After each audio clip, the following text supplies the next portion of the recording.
partout où je suis passé en accompagnant les entreprises, je me suis rendu compte qu'en général, quand on fait ces 5 choses-là, même si on ne fait pas quelque chose d'extraordinaire, les chiffres explosent naturellement.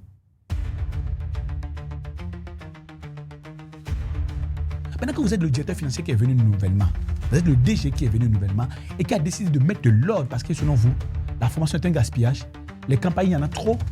On dit maintenant ce qu'on faisait dans un hôtel, on va le faire désormais en entreprise parce qu'on veut réduire les charges. L'enthousiasme des commerciaux va drastiquement descendre et baisser.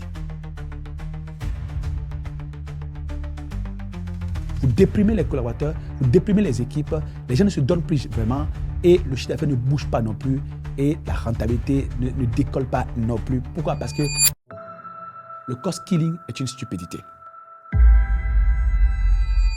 Salut, je suis Herman Kakpo et c'est un plaisir pour moi de vous retrouver pour ce nouveau numéro de votre podcast ici au Challenge Podcast. Épisode numéro 120. Et de quoi est-ce que nous allons parler aujourd'hui? Nous allons parler de pourquoi est-ce que le cost killing est une stupidité. Okay. Le cost killing en général, c'est la réduction des charges. Donc, vous savez, en général, dans nos entreprises, surtout des entreprises avec conseil d'administration ou gérées par des gens qui ont un esprit très comptable et un esprit d'épicier, pardonnez-moi le terme, on a cette tendance à vouloir protéger les charges. Et ce qui est quelque chose de très normal parce qu'en fait, une entreprise ne se développe que lorsque les charges sont inférieures constamment au revenu qui est généré. La question est la suivante. Est-ce que c'est sur 1 an ou sur 2 ans, sur 3 ans? On disait que la dernière fois que la performance, c'est quelque chose de très dynamique. Donc, on va faire l'évaluation de la performance d'une entreprise sur la durée, sur 3 ans par exemple, pour se donner de la perspective. On peut par exemple décider de perdre de l'argent la première année, et il y a des gens qui ne sont pas à l'aise avec. Je dirais, on va voir tout à l'heure comment ça se fait. La première année, parce qu'on a fait des investissements avec des niveaux d'amortissement qui font que, tiens, naturellement, quand on finit, compte tenu de l'amortissement ou des amortissements, il y a des investissements qui s'amortissent sur 1 an, par exemple, ou 2 ans maximum. Donc, les 2 premières années vont absorber l'amortissement. Donc, du coup, il va de soi que le résultat net qu'on va dégager va être un fait. Le résultat impôt qu'on va dégager va être substantiel. Mais vous comprenez qu'à partir du moment où on a fait les investissements dans le but de générer plus de valeur, de générer plus de chiffre d'affaires, de générer plus de résultats d'exploitation, sur les 2 premières années, on a amorti les investissements. Il va de soi qu'on ne va plus supporter donc, du coup, les dotations aux amortissements pour la 3e année. Donc, le résultat d'exploitation va être soufflé, n'est-ce pas? Et on aura un meilleur niveau de résultat net. Donc, à partir de cet instant, nous devons comprendre quelque chose de très important. L'analyse de la rentabilité d'une entreprise ne peut pas se faire sur 1 an, ni sur quelques jours, ni sur quelques mois. Elle doit se faire sur la base, n'est-ce pas, d'au moins 3 ans au minimum, en tenant compte de savoir quel est le temps, les investissements qu'on va faire et la structure de coût qu'on va à supporter à partir de quand ça va atteindre donc, du coup, le niveau d'utilité marginale, le point bascule nécessaire pour que nous atteignions le seuil de rentabilité et commencions à dégager de la marge nette, substantielle qui va contribuer au bottom line. Donc, c'est normalement comme ça que les choses devaient se faire. Mais comme en général, les choses ne se font pas de cette manière-là, à quel niveau est-ce que le bas blesse en général? Eh bien, le bas blesse au niveau du fait que nous ne faisons jamais une analyse systémique lorsque nous décidons, par exemple, de procéder à des optimisations de coûts. Appelons ça optimisation de coûts. Les gens appellent ça réduction de charges ou réduction de coûts. Il n'y a rien de plus stupide que de décider de réduire les charges. Du moins, de la façon aveugle dont nous avons l'habitude de le faire. Imaginons que vous êtes un nouveau DG ou bien un nouveau directeur financier qui intègre une entreprise. L'entreprise est par exemple dans la distribution. Et vous vous êtes rendu compte de ce que, tiens, en général, les gens dépensent trop d'argent sur, on va dire, les réparations. Les gens dépensent trop d'argent sur les frais de mission, le carburant, etc. Et vous décidez de mettre de l'ordre pour réduire les charges là-bas parce que vous devez dégager un meilleur EBITDA. Il n'y a rien de plus beau, il n'y a rien de plus noble, il n'y a rien de plus normal. La question est la suivante. Où est-ce que vous souhaitez réduire les charges? Là où, les gens gaspillent, là où les charges sont inhérentes, là où les charges sont dans une chaîne de valeur avec des retours par la masse. Je vais procéder clairement à l'analyse pour que nous puissions voir de près pourquoi est-ce que parfois le cost killing est une stupidité. Commençons par le dernier point. Donc, il y a une interconnexion entre certains types de charges parce que c'est une chaîne de valeur. Il y a un retour par la masse qui va se jouer. Imaginons par exemple on demande aux commerciaux qui font de l'animation de la distribution de produits de niveau supérieur de résultats. Mais entre-temps, on décide sur papier de réduire les bons de carburant, de les faire passer à 100 000 francs à 50 000 francs tous les 2 jours, par exemple. On décide qu'on ne va pas renouveler les pick-up qu'on a mis à leur disposition qui leur permettent de tout faire les tournées. La conséquence est que les pick-up, quand on les conduit parce que c'est amorti, ça ne tire plus comme cela se doit, et ils perdent plus de temps sur les routes. Et parfois, eh bien, il y a trop de réparations à faire. Parfois, les voitures sont en panne. Et donc, du coup, ça a un impact direct sur les missions de supervision du réseau de distribution et d'animation commerciale. Alors, la première des choses qui va se poser, ce n'est pas forcément que les chiffres de vente vont chuter. Mais les commerciaux vont faire moins d'animation. Ils seront moins enclins à faire l'animation. Ils vont moins se donner, les animateurs de réseau de distribution. Pourquoi? Parce qu'ils disent, mais tiens, on veut qu'on se batte pour faire les chiffres et en tout temps, on ne nous met pas les moyens à disposition ou bien on diminue les moyens qu'on a mis à notre disposition. S'ils ont diminué les moyens, nous aussi, on va diminuer notre investissement, notre engagement. Donc, rien que le fait qu'on a fait on va dire, le cost killing, la réduction des charges sur papier, sans savoir quelle est la corrélation directe avec le niveau d'engagement des commerciaux et des animateurs de réseau commercial, on va diminuer le nombre d'animations. Et parce que le nombre d'animations a diminué, qu'est-ce qui va se passer? Eh bien, les distributeurs qui voient que les animateurs de notre réseau commercial, qui ne viennent plus régulièrement chez eux, ils ne viennent plus régulièrement chez eux. Et comme ils ne viennent plus régulièrement, les distributeurs ont tendance à ne plus distribuer les produits d'un grossiste ou d'une entreprise qu'ils ne voient pas. Okay? Ils ne veulent plus prendre de risques parce qu'ils ont peur que le SAV ne suive pas. Donc, moins il y a d'animation d'un réseau de distribution parce qu'on a diminué les moyens nécessaires à faire ça, et moins on va être présent sur les points de vente. Et moins on est présent sur les points de vente, moins les gens nous voient, moins on traite leurs requêtes, moins on détecte les ruptures de stock, moins on comprend les ruptures de stock. Et qu'est-ce qui va se passer? Moins ils vont recommander notre produit. Parfois, ils vont même recommander à leurs propres clients de ne plus acheter notre produit parce que ça tombe trop en stock. Moi, je préfère que tu adoptes ça parce que c'est plus régulier maintenant. Donc, conséquence, le chiffre d'affaires va baisser entre-temps. Et quand le chiffre d'affaires va baisser, la rentabilité va baisser. Donc, parce que les gens oublient parfois que la première ligne du compte d'exploitation, c'est le chiffre d'affaires. Ce n'est pas la marge nette ou encore la marge brute. Donc, du coup, quand on fait des réductions sur papier, on ne sait pas en termes de chaîne, dans quelle chaîne de valeur on est et quel impact ça va avoir sur les autres éléments de la chaîne de valeur et quel impact négatif ça va avoir sur le chiffre d'affaires et même la rentabilité qu'on souhaite faire en décidant de diminuer les charges.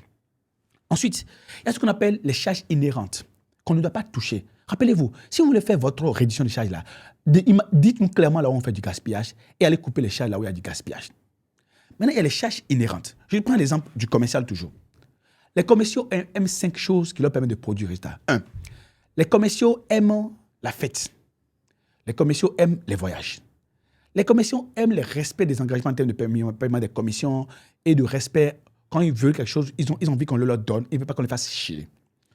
Les commerciaux aiment les campagnes, les challenges et les bonus. Quand on lance un nouveau produit, de nouvelles campagnes qui sont en cours, les commerciaux adorent ça. Et enfin, les commerciaux adorent la formation. Et j'ai vu partout où je suis passé en accompagnant les entreprises, je me suis rendu compte qu'en général, quand on fait ces 5 choses-là, même si on ne fait pas quelque chose d'extraordinaire, les chiffres explosent naturellement. OK. Maintenant que vous êtes le directeur financier qui est venu nouvellement, vous êtes le DG qui est venu nouvellement et qui a décidé de mettre de l'ordre parce que selon vous, la formation est un gaspillage, les campagnes, il y en a trop. Selon vous, les voyages, c'est de la perte de temps, c'est du gaspillage d'argent.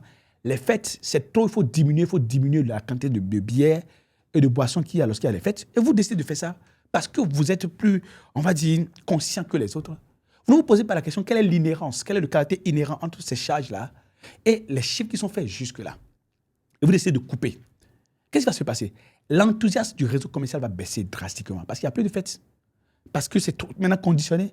Il y a moins de campagnes, il y a moins de challenges, il y a moins de bonus, il n'y a plus de voyages qu'on leur propose. On dit maintenant ce qu'on faisait dans un hôtel, on va le faire désormais en entreprise parce qu'on veut réduire les charges. L'enthousiasme des commerciaux va drastiquement descendre et baisser. Parce que c'est une charge inhérente. Il y a également des charges qui sont des charges de positionnement. Lorsqu'il y a un hôtel 5 étoiles, par exemple, on doit repeindre les murs pratiquement tous les 3 mois maximum. On va même surveiller pour voir si ça ne se sujette pas. Il y a des choses dont on n'a pas besoin dans une chambre de 5 étoiles et on les met là-bas. Un directeur financier arrive, un nouveau DG arrive qui dit que lui veut faire du cost killing. Et il décide de couper tout ça. Et qu'est-ce qu'il fait? En fait, il coupe le pied de la vache à lait. Mais il ne sait pas. Il perturbe celui qui traite la vache. Il y a une vache qui est là, qui a l'habitude d'aider, mais il décide de détruire ça. Donc, il finit par détruire ce qui est le cœur du business. Et il détruit le business. J'ai fait beaucoup d'expériences avec beaucoup d'entreprises. C'est rare qu'on décide de suivre les charges et de les réduire. Quand il n'y a pas de gaspillage, il n'y a pas de costing à faire. Quand ce n'est pas une ligne de produits ou de charges qui ne délivrent plus et qui ne peut plus délivrer et qui, si on le coupe, on ne coupe rien, il n'y a pas de gaspillage là. Il est arrivé un DG, quand il est arrivé la première année, il a décidé de fermer 5 agences. Après avoir fermé les agences, il a vu que les dépôts ont baissé. Non seulement les dépôts correspondant à ces agences-là ont disparu, mais même les dépôts dans les autres agences ont baissé. Il dit qu'il ne comprend pas, il m'a appelé pour dire que lui veut comprendre. Il dit, DG, si moi je suis une entreprise minière par exemple, et j'ai plusieurs sites, n'est-ce pas? Et vous avez décidé de fermer vos agences là où mes collaborateurs ont l'habitude de déposer de l'argent. Et que vos concurrents, une banque concurrente est toujours présente. Selon vous, où est-ce que mes collaborateurs auront envie d'aller ouvrir des comptes bancaires? Vers où ils vont me dire de virer leur argent désormais? Je vais aller chez les concurrents. Et si moi, je dois faire des dépôts, dans quelle banque j'irai? Vous voulez que je vienne jusqu'à la capitale pour faire les dépôts? Il me dit non. Donc, je ferai les dépôts là-bas. Donc, qu'est-ce qui va se passer? Vos clients, parce que vous avez fermé des agences, vos clients vont diminuer les dépôts chez vous. Ils ne vont plus domicilier les salaires de leurs collaborateurs chez vous parce que les collaborateurs n'ont plus l'accessibilité. Donc, voilà, il me dit qu'il y a la banque digitale, etc. On va revenir à ça plus tard. Parce qu'il y a les limites de la digitalisation. Il y a ceux qui peuvent profiter de la digitalisation, et il y a ceux qui ne peuvent pas profiter de la digitalisation. Il y a des conditions à remplir pour s'assurer de ce que, par exemple, la maturité digitale des clients, par exemple. N'est-ce pas? Donc, et si les transactions sont presque à 100% digitales, les transactions financières sont digitales, il n'y a rien à faire. La digitalisation va régler la solution. Mais aujourd'hui, le meilleur réseau de distribution, que ce soit la banque, les services, que ce soit les services, c'est les réseaux physiques. Donc, ce sont des réseaux qui s'assurent de ce que, les entreprises s'assurent de ce qu'on ait un réseau physique et un réseau digital, et les deux sont mis ensemble pour s'assurer de ce qu'on a l'étanchéité pour aller capter du revenu là où c'est possible. Lorsque vous violez ces règles-là, qu'est-ce qui va se passer? Vous allez utiliser de façon aveugle le cost killing, et ça devient une stupidité, et vous commencez par tuer vos vaches à lait sans le savoir. Vous déprimez les collaborateurs, vous déprimez les équipes, les gens ne se donnent plus vraiment, et le chiffre d'affaires ne bouge pas non plus, et la rentabilité ne décolle pas non plus. Pourquoi? Parce que la solution, ce n'est pas le cost killing. La solution, c'est de savoir exactement là où on gaspille, on réduit. Là où on ne doit plus investir, on arrête d'investir du moins.